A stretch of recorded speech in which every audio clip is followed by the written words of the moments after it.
क्या मरने के बाद एक मां अपने बच्चे को जन्म दे सकती है? अब आप लोग कहेंगे कि कैसा सवाल है, ऐसा थोड़ी पॉसिबल है, लेकिन ये पॉसिबल है। एक प्रेग्नेंट महिला मरने के बाद भी अपने पेट में पल रहे बच्चे को सक्सेसफुली जन्म दे सकती है। पर सवाल यह है कि यह होता कैसे है?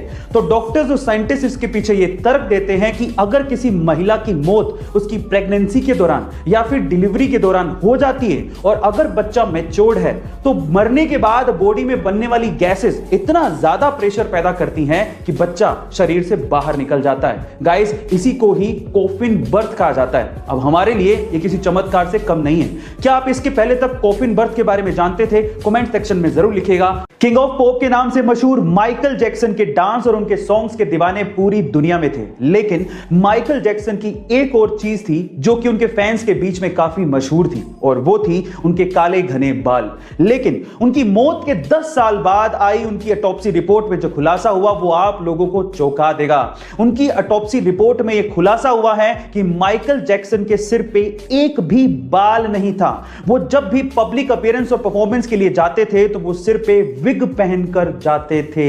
गाइस, ये चकाचौंध भरी दुनिया अंदर से कितनी काली और गहरी है ये कोई नहीं जानता। क्या इसके पहले तक माइकल जैक्सन का ये राज आप जानते थे? कमेंट सेक्शन में जरूर लिखिएगा। अभी हाल ही में जब हैदराबाद में भयंकर बारिश हो रही थी तो वहां पर आईटी सेक्टर में काम करने वाले रोबिन मुकेश को चाय की तलब हुई, क्योंकि उनका ऑफिस शुरू होने वाला था। इसीलिए अपनी चाय की तलब को मिटाने के लिए उन्होंने जोमेटो पर चाय ऑर्डर कर दी। लेकिन उसके बाद जो हुआ वो हैरान कर देने वाला था। गाइस, इतनी बारिश में महज 15 मिनट के अंदर मोहम्मद अकील नाम का एक डिलीवरी बॉय चाय लेकर पहुंच गया।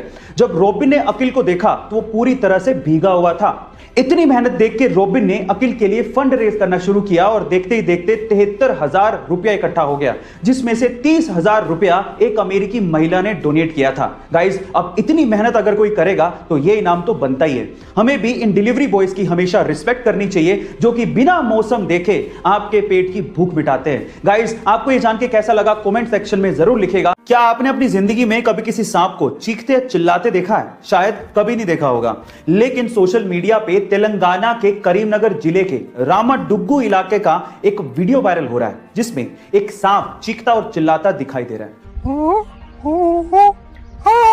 पर क्या यह वीडियो सच है?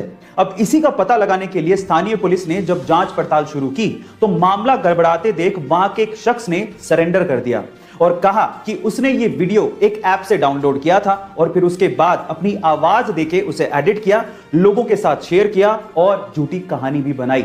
उसके बाद ही पुलिस ने उसे पकड़ा, उसकी काउंसलिंग की और अगली बार ऐसा करने पर कार्रवाई करने की चेतावनी भी दी।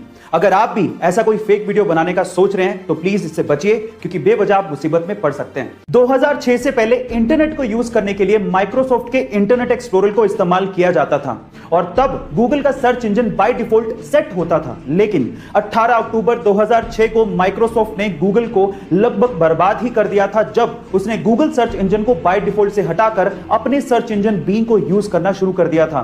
तब गूगल को 300 मिलियन यूजर्स का नुकसान हुआ था। गाइस, अगर तब सुंदर पिचई गूगल में ना होते तो शायद आज गूगल का अस्तित्व खतरे में पड़ जाता, क्योंकि तब सुंदर पिचई की अगुवाई में गूगल ने अपना वेब ब्राउजर क्रोम 2008 में लॉन्च किया था, जो कि आज दुनिया का नंबर 1 वेब ब्राउजर है। गाइस, क्या आपको पता है कि हमारे समय का एल्बर्ट आइंस्टाइन या फिर आइजैक न्यूटन किसे कहा जाता है? चलिए मैं आपको बताता हूं। वो है एक 9 साल का बच्चा जिसका नाम है सोबरेनो आइजैक बारी। जब ये बच्चा सिर्फ 6 महीने का था तब इसने बोलना शुरू कर दिया था। जब ये 2 साल का था तब ये फिजिक्स, केमिस्ट्री और मैथमेटिक्स की प्रॉब्लम सोल्व किया करता था, और आज जब ये सिर्फ 9 साल का है तब ये दुनिया का सबसे यंगेस्ट प्रोफेसर है जो कि दुनिया की बहुत सी यूनिवर्सिटीज में फिजिक्स के लेक्चर लिया करता है। इसने खुद ने एक बुक भी लिखी है जिसका नाम है द लव। इसके नाम में आइजैक सर आइजैक न्यूटन से इंस्पायर्ड है। गाइस, आपको इस बच्चे के बारे में जान के कैसा लगा? चैट सेक्शन में जरूर लिखेगा।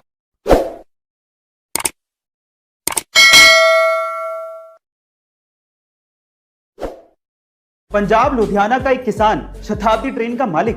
जी हां गाइस, आप ठीक सुन रहे हैं, पर सवाल यह उठता है कि एक किसान ट्रेन का मालिक कैसे बन गया? एक्चुअली हुआ कुछ यूं कि सन 2007 में रेलवे ने लुधियाना चंडीगढ़ ट्रैक के लिए एक किसान सनपूरन सिंह की जमीन का अधिग्रहण किया था और उसके लिए किसान को 1,47,00,000 रुपया रेलवे ने देना था, लेकिन रेलवे ने सिर्फ 42 लाख रुपए का ही भुगतान किया।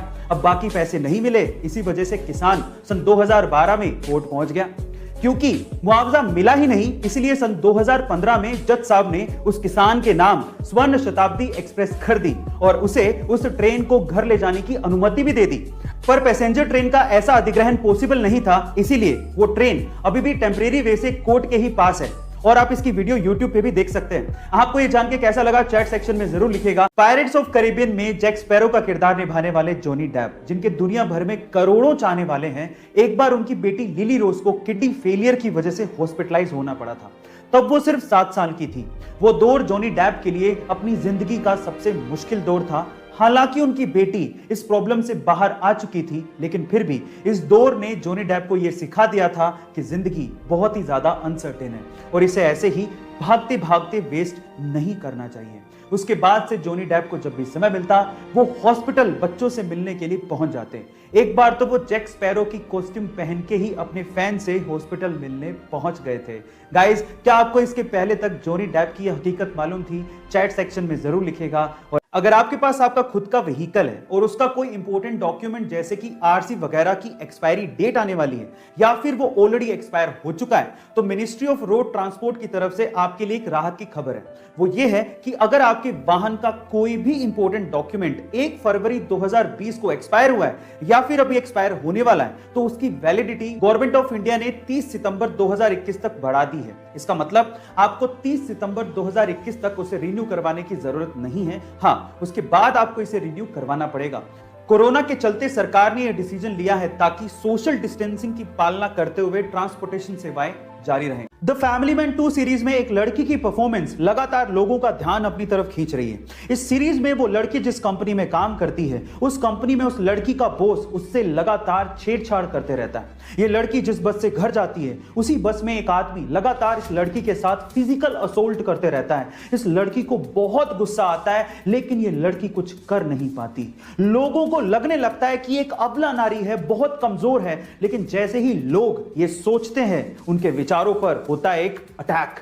उसके बाद आता है एक सीन जिसमें यही लड़की फिजिकल असोल्ट करने वाले उस बंदे को जिस तरह से ऊपर पहुंचाती है, वो सीन देखने लायक है। अब सबसे इंटरेस्टिंग बात यह है कि इतना डार्क और इंटेंस कैरेक्टर निभाने वाली ये लड़की कोई आम लड़की नहीं है, बल्कि साउथ की सुपरस्टार है। इनका नाम है समंथा अकिनेनी। गाइस, एक बार में देख के तो आप इन्हें पहचान भी नहीं पाएंगे। गाइस, मान लीजिए कि आप अपनी पीठ के पीछे बैग लटका के यूं ही कहीं टहल रहे, अचानक से गलती से किसी की बंदूक की गोली अगर आपकी तरफ आ जाए, तो इन दैट केस अगर आपके बैग में एप्पल का मैकबुक है तो आप बच सकते हैं। मैं ऐसा क्यों कह रहा हूं? गाइस, पूरी दुनिया में एप्पल के प्रोडक्ट अपनी टेक्नोलॉजी की वजह से फेमस तो है ही। आज मैं आपको इस वीडियो में एप्पल के मैकबुक की खास बात बताने वाला हूं। गाइस, एप्पल के मैकबुक, स्पेशली मैकबुक की बैटरी बुलेट प्रूफ है। जी हां गाइस, ये प्रूफ हो चुका है कि मैकबुक की बैटरी आपको 9mm राइफल, जो कि बहुत पावरफुल होती है, उसकी गोली से भी बचा सकती है। ऐसी थोड़ी दुनिया में एप्पल के प्रोडक्ट्स का नाम है। गाइस, क्या आपको इसके पहले तक इफेक्ट पता था? और अगर नहीं पता था तो चैट सेक्शन में जरूर लिखेगा। यहां हम लोग अभी तक कोरोना से लड़ रहे हैं और वहीं चाइना ने अपने आर्टिफिशियल सन ईस्ट यानी कि एक्सपेरिमेंटल एडवांस्ड सुपर कंडक्टिंग टोकामाक से 101 सेकंड के लिए 120 मिलियन डिग्री सेल्सियस तक के टेम्परेचर को हासिल किया है। इसके पहले तक ये रिकॉर्ड साउथ कोरिया के नाम था, जिन्होंने 2020 में के स्टार के थ्रू मात्र 20 सेकंड के लिए 100 मिलियन डिग्री सेल्सियस तक के टेम्परेचर को हासिल किया था। इस एक्सपेरिमेंट में चाइना के आर्टिफिशियल सन ने एक समय में 20 सेकंड के लिए 160 मिलियन डिग्री सेल्सियस तक के आंकड़े को छू लिया था, जो कि सन के कोर टेम्परेचर से लगभग 10 गुना है। गाइस, ये आर्टिफिशियल सन न्यूक्लियर फ्यूजन पे काम करता है और ये चाइना के हिफई में है। गाइस, इस सन का इस्तेमाल क्लीन एनर्जी के लिए किया जाएगा। आपको इसके बारे में सुनकर कैसा लगा? चैट सेक्शन में जरूर लिखेगा।